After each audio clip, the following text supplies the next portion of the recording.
Thank you. I'm just reminded of the technological age we live in.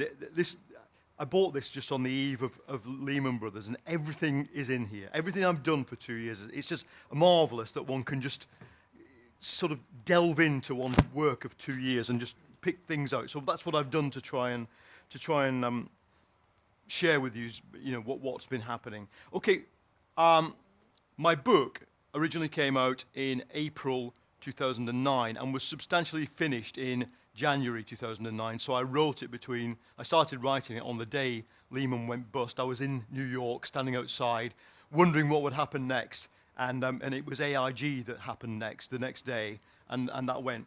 And in updating the book, what there is, if you're interested in buying it, is a big chapter that basically does chronologically and thematically what's been going on since the second quarter of 2009, which, as I'll explain, is quite a lot. And then there's a sort of review of the literature a bit about what's happening to neoliberalism, and I'm going to talk a bit about this today. My central thesis is that neoliberalism is a disproved and broken doctrine. Whatever else comes out of this crisis. Now, I want to just start by periodizing the crisis we've been through, because I think that is now easier to do, obviously, as it goes on. The pieces fall into place.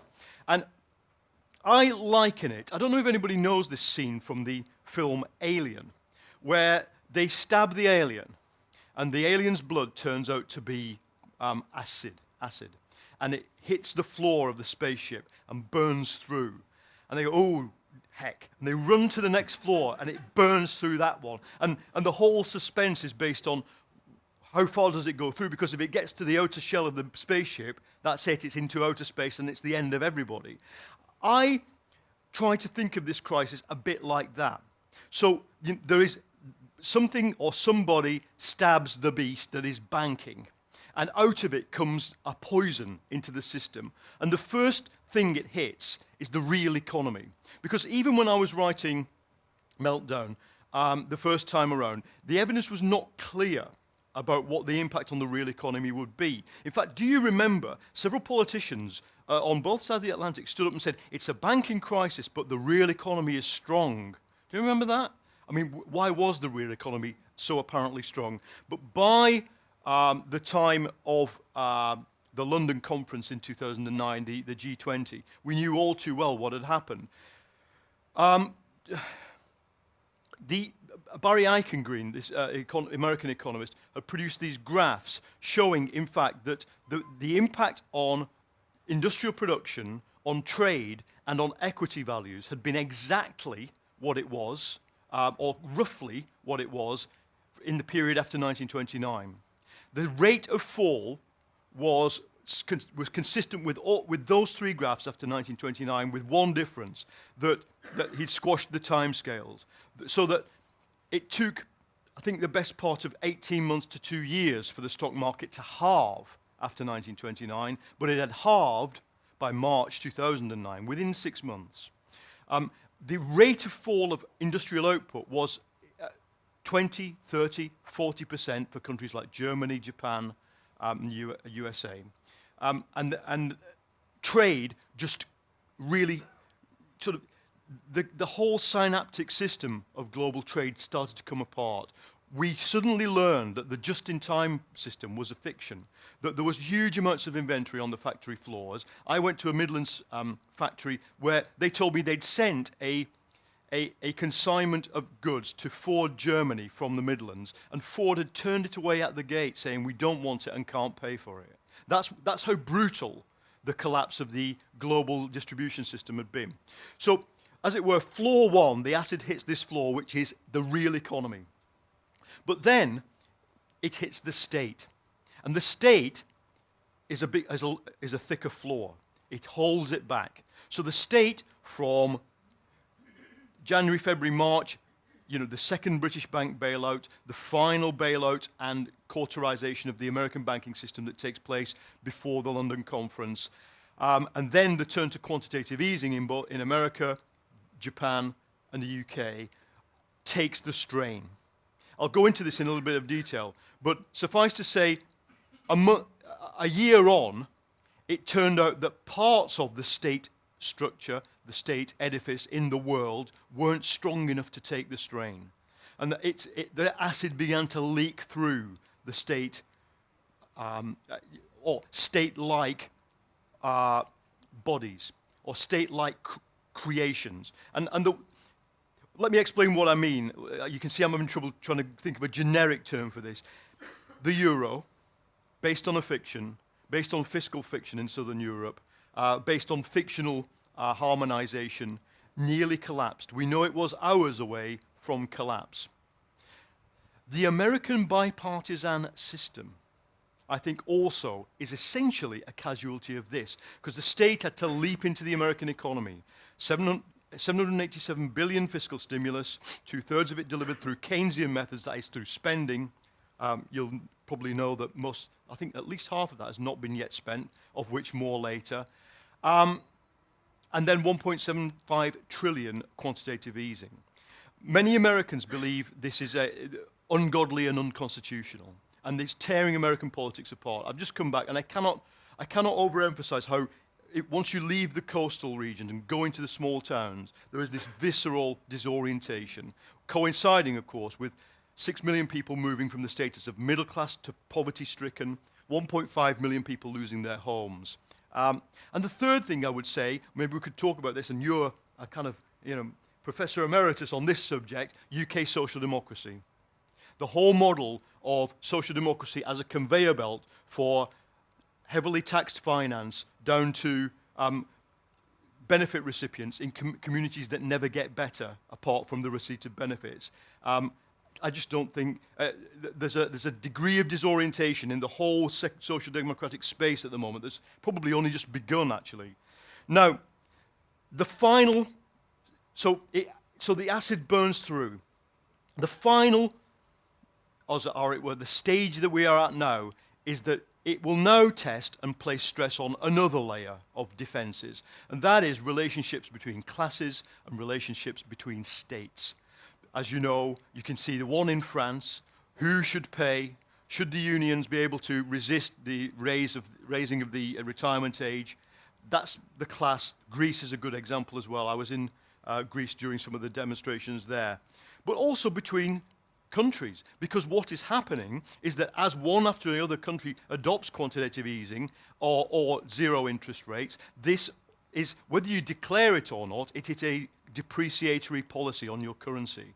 And therefore, we know we're in the middle of an undeclared currency war. Undeclared currency wars have a complete tendency to spill over into trade wars, because the WTO gives you the right to name another country as a manipulator of currency and take trade sanctions. But even if you don't do that, it is leading in that direction. Obviously, we don't want it to lead in that direction, but I can explain why I think it very likely will do. Now, I've done this talk before, and people ask me, well, what's the equivalent of the shell of the spaceship? What's the equivalent of the last thing? I think, well, if it goes through to that level, if it goes one beyond, what it does is it destroys globalization. And then we're in a different world. Then we are in the 30s. Now, when I say these things, I'm not meaning to predict them, because I'm actually, those of you who read the first edition of Meltdown know, very optimistic about the cyclical, the place we are in the long-term 50-year cycle of capitalism, about technological innovation. So don't go away and be too depressed about this, but I think we have to confront the potential of the crisis. Talk about neoliberalism for a bit. I mean, look, if we just reduce it to its essence, it's the following propositions: that the self-interest of market participants is a better regulator than a regulator, because the regulator outside, the third party standing above, can never know more than what the two participants know. They must act in their self-interest, because since Adam Smith, political economy has told us that they do, and that therefore, in its pure form, is as advocated by Greenspan, Ayn Rand, various other thinkers at that level, its pure form is that regulation is irrelevant apart from enforcing the rule of law. The other doctrine was that complexity brings safety.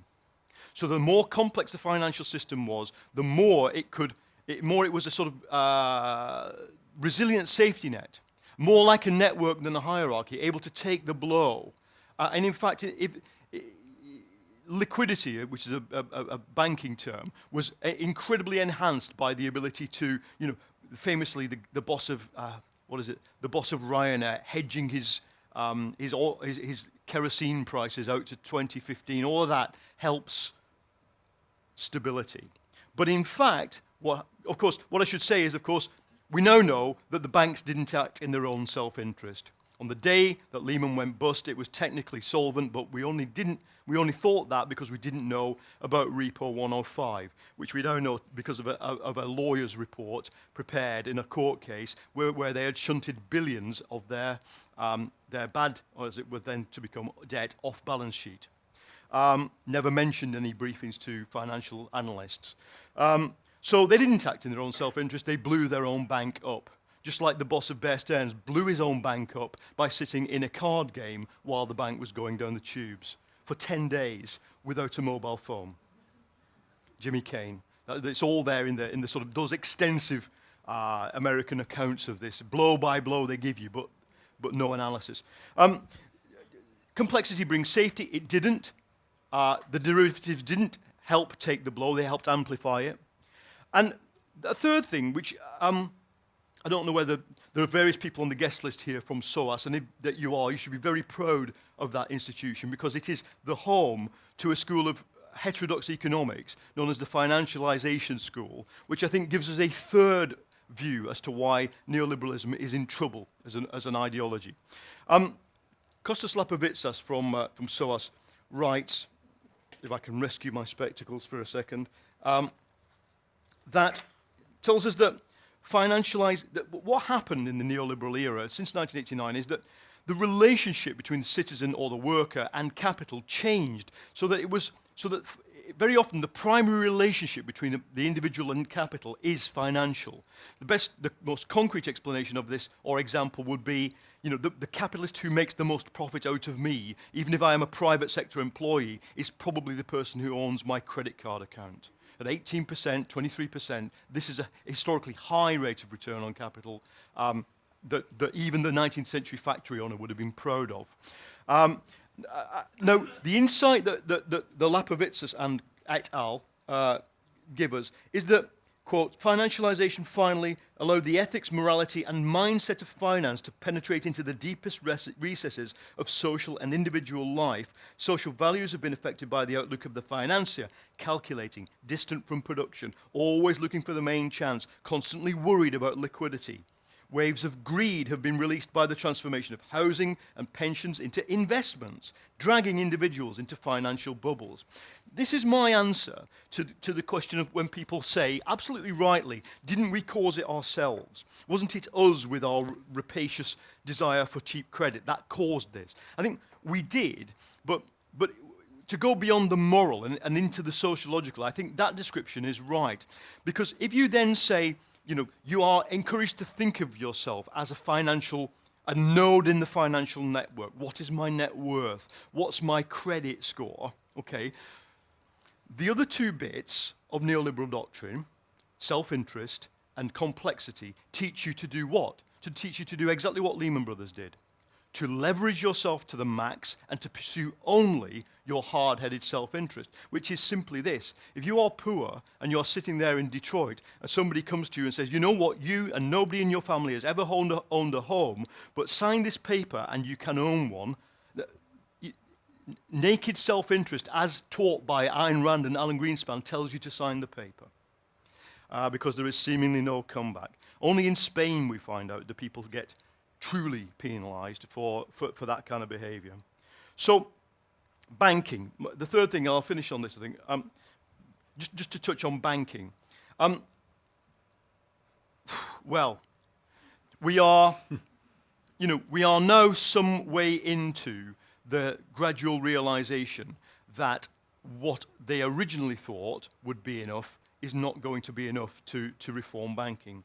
Here, you see, I think, as you'll hear, the through line of my book is a critique of neoliberalism and the order that was created towards the end of its hubristic phase in the 2000s. But one has to tip one's hat to those members of that elite who have been able to rethink. And I don't think there is any institution that is rethinking faster than the Bank of England. Because Andy Haldane, the head of financial stability there, wrote a seminal paper before the Pittsburgh summit, which basically pointed out that for 800 years, the states relied on bankers to bail them out. And then in the last 100 years, bankers basically have been bailed out by the state. And they have operated a ratchet where ever more explicit and extensive forms of insurance have been offered to them with no social price extracted from them. And Haldane just says this has to stop. Now, even a year ago, that debate was about things like higher capital cushions. Should we make them hold more capital? They're fighting tooth and nail to avoid it holding much more at all. But we now know, a year on, Mervyn King's speech this week, that they are thinking much more deeper thoughts. Mervyn stood up this week and basically gave the following list of blue sky thoughts. Massive capital ratios in excess of 14, 20% having to be, i.e. 1950s style banking. A new Glass-Steagall along the lines of the Volcker rule, breaking them up completely by law. Mutualized pools of assets, whereby effectively the high-risk bit and the low-risk bit are walled off from each other and cannot bleed from one to the other. So you create several businesses inside one business. And you do it quite literally by tinkering from without into the banking institution.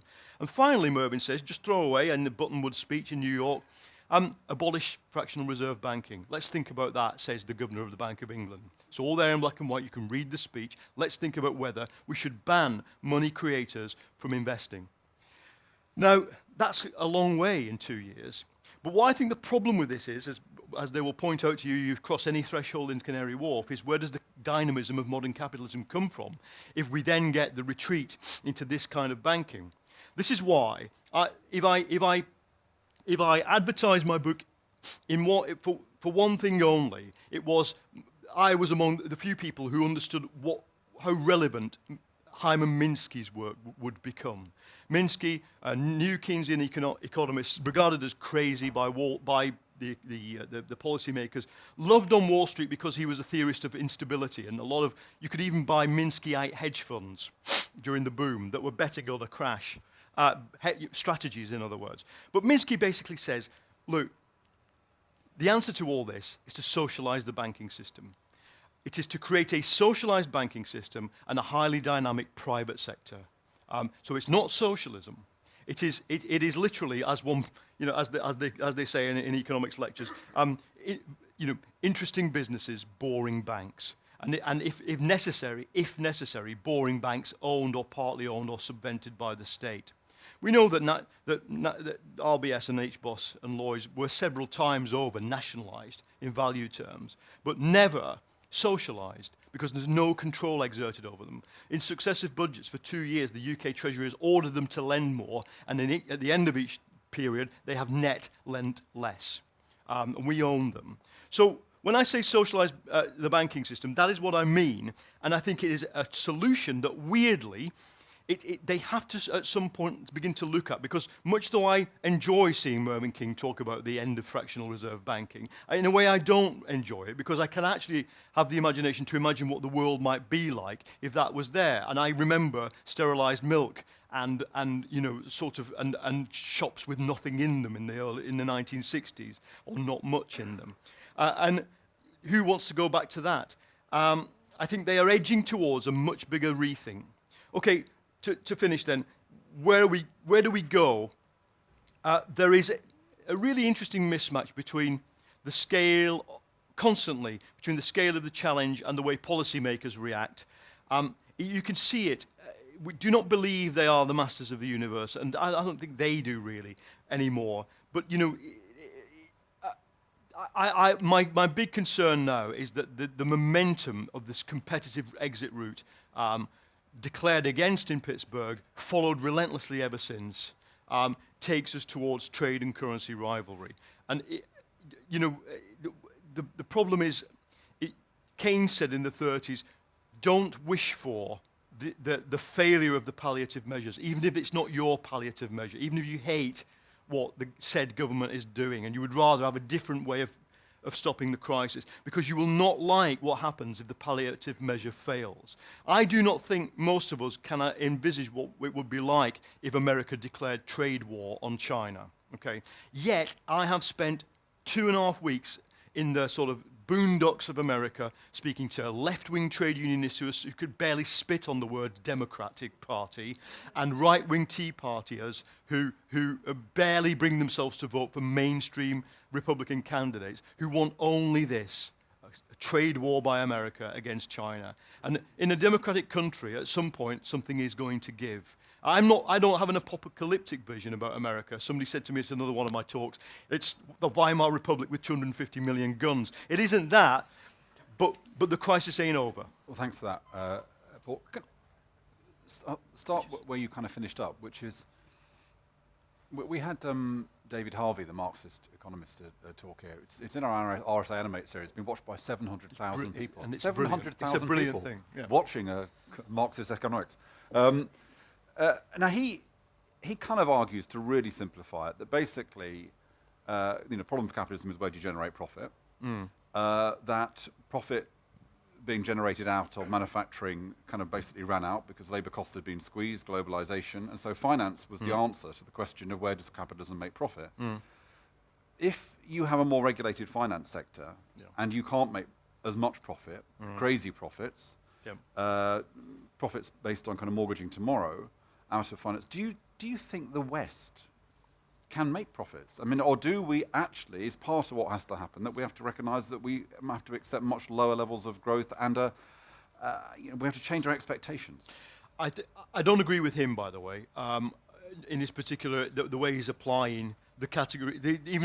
I don't agree with him, even in the way he applies the Marxist categories to now. And I don't necessarily apply them myself, although I think one or two of them are interestingly applicable. This is my account of it. Finance doesn't make high profits. In this sense, the rate of interest in the world is low, and it is historically low because of globalization, because of the so-called oversaving thesis that Asia produces, doesn't consume, and both companies and consumers save, and countries accumulate surpluses. Now, in that low interest rate world, which is commented on by all, I think more or less all parts of mainstream economics, what finance does is create high return, and it does it by, as I love this phrase now who is it, the death of gentlemanly capitalism? Philip, the guy, it's split my mind, but he uses the phrase, they have placed themselves at the crossroads of the world economy, like a highwayman, and they extract rent, effectively. I think so my account is that high financial profits is a form of rent seeking, and that there's essentially a low financial profit because of the excess of capital. Now, here's where there is the overproduction thesis comes into it. That is, the Marxist overproduction thesis observes that there is an excess of capital in the world compared to what can be profitably invested. And I think what we see is a kind of a tactical variation of that. You will know that industrial profits are quite high. Corporate profits, even now actually, are quite high, but they were historically quite high, double digits, seen as normal rates of return on equity, depending on how you calculate EBITDA, etc. But the argument is, and the Bank of France support this argument, it's not purely a David Harvey thing, is that it's only kept high because of their refusal to reinvest in production. So typically what the typical firm of the last 25 years makes a double-digit return, takes most of it, sinks it into finance or some other form of speculative activity, and does not reinvest at the rate that historically capital has reinvested. So it's kind of, instead of there being a general thesis about the lack of profitability, you can see it's almost the profitability of the world is squeezed into this rent-seeking bit, into this self-limiting industrial investment bit, and then for the rest, low interest rates. Ask yourself, what is the interest rate on your savings, and you will just know the empirical answer to the question, almost nothing. So where's the source of growth? I see finance as always as a function of capital, it's a form of a means of circulation, a store of value. Where the source of growth is technological innovation, and I think unlike as I say, unlike a lot of people, I'm heavily influenced by, as a mere journalist who's not an academic economist, heavily influenced by the Kondrachev thesis, and which Schumpeter adapted. That there is a 50-year cycle, and that the characteristics of the first 10 years of it are the rapid deployment of previously stored up technological innovations. I think that's what we're seeing. The problem is we've seen the delayed end of the last cycle. Impressionistically, I just think we saw the slump should have happened in 1999, 2001, and we'd have been already motoring. A couple other quick questions before I open it up. We recently had here the first showing of a film that was financed in part by RSA's Chair of Trustees, Luke Johnson, who I think would be happy to be defined as someone who is traditionally on the right of centre. But this have you seen the film Floor? No.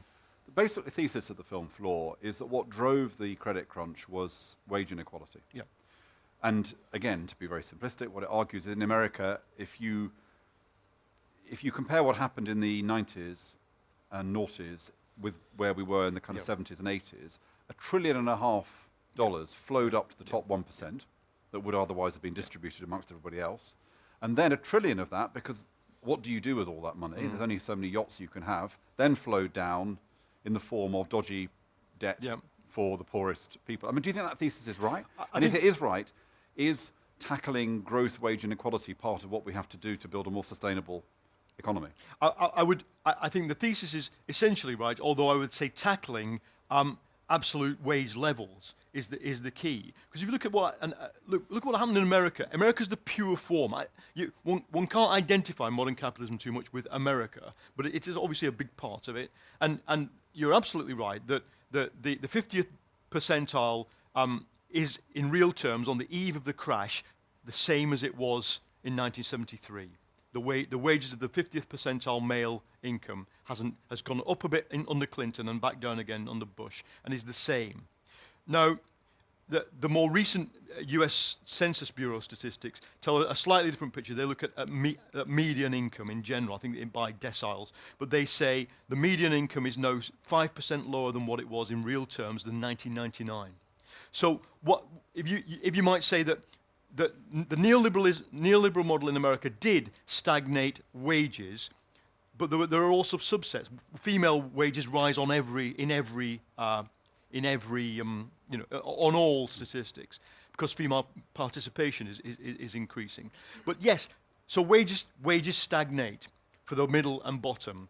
And that's the model, and it's replaced by credit. My experience of it is very tactile and visceral because I go to these places and report, and it is amazing. It's things like, on the poorest streets there are always, nail shops or sun tanning shops and liquor stores, and that is all that the poorest masses actually consume. But they consume a lot more than I remember people in the so-called, vibrant and sort of hedonistic 60s actually consuming.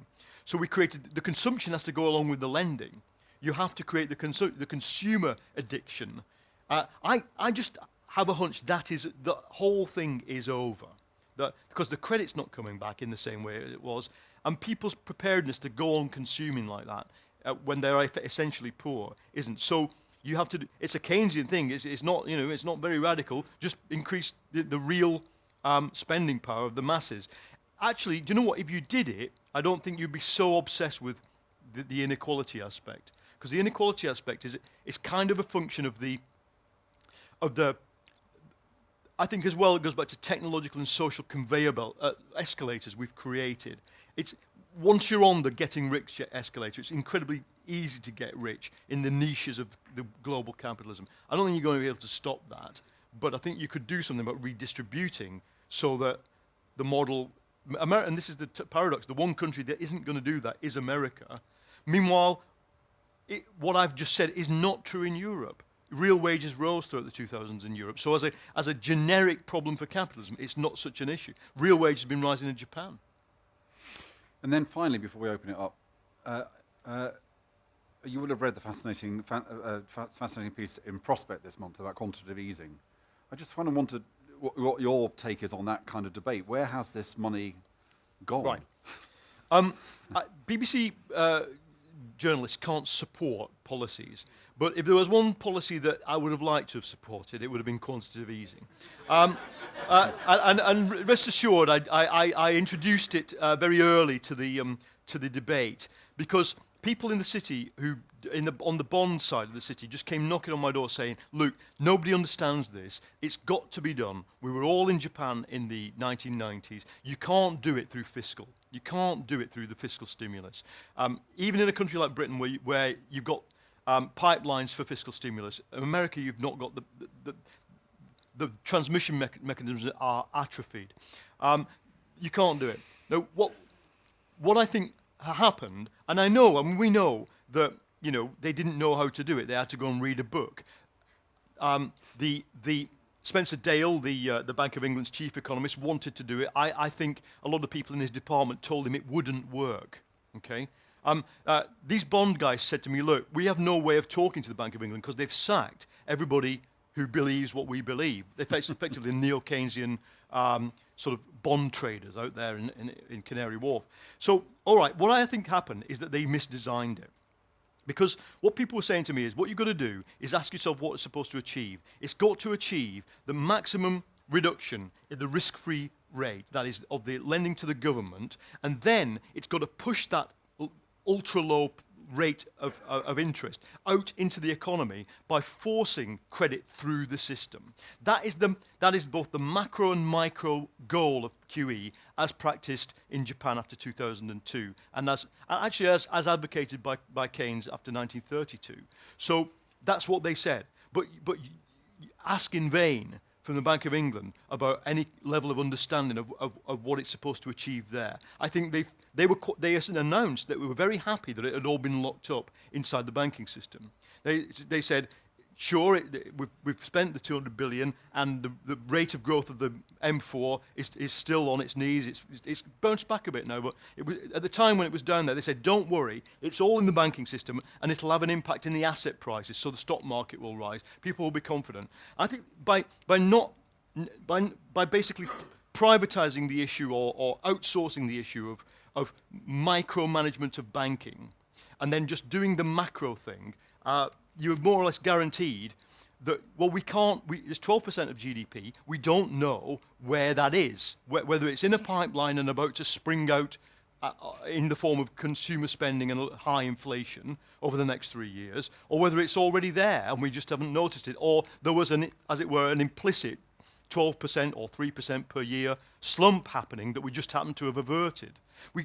Mervyn calls this the counterfactual, and it says, right, we'll never know, but I just think that the next phase of it, both here in America, are crucial. Because another theory says it only works when people are panicking. This is the Bernanke theory, and it worked quite well in America because people were panicking. Bernanke came here to the LSE to say don't do QE on the 9th of January, and then did it on the 18th of March.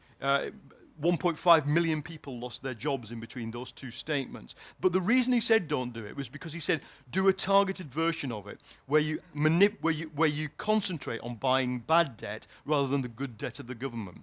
And to the extent that Americans one has worked, I would probably say that that's because they did what he said. And I've been quite critical of that speech that he made at the LSE, but maybe in hindsight he was right. Fact is, it's just this thing, but this QE2, both in Britain and America, it's got wrapped up into the currency debate. And for it to work, just as our SR 2010, the austerity program here to work, I mean, it's quite clear. The only way that the SR 2010 here, I believe, will not completely press down on economic growth is if there is a massive monetary stimulus, which can only be QE or some new innovative form of monetary manipulation we haven't even thought of. Massive monetary stimulus, depreciation of sterling, massive switch in trade from imports to exports. If you want to achieve that in 10 years, it's a doable thing. To do it in 3 or 4 years, I'm wondering whether they need a vigorous modern form of protectionism to do it. And the country that goes first for it, Japan, I think, is first in the queue. If Japan were to recover by pursuing a vigorous modern protectionism, you bet everybody else will be in line after them.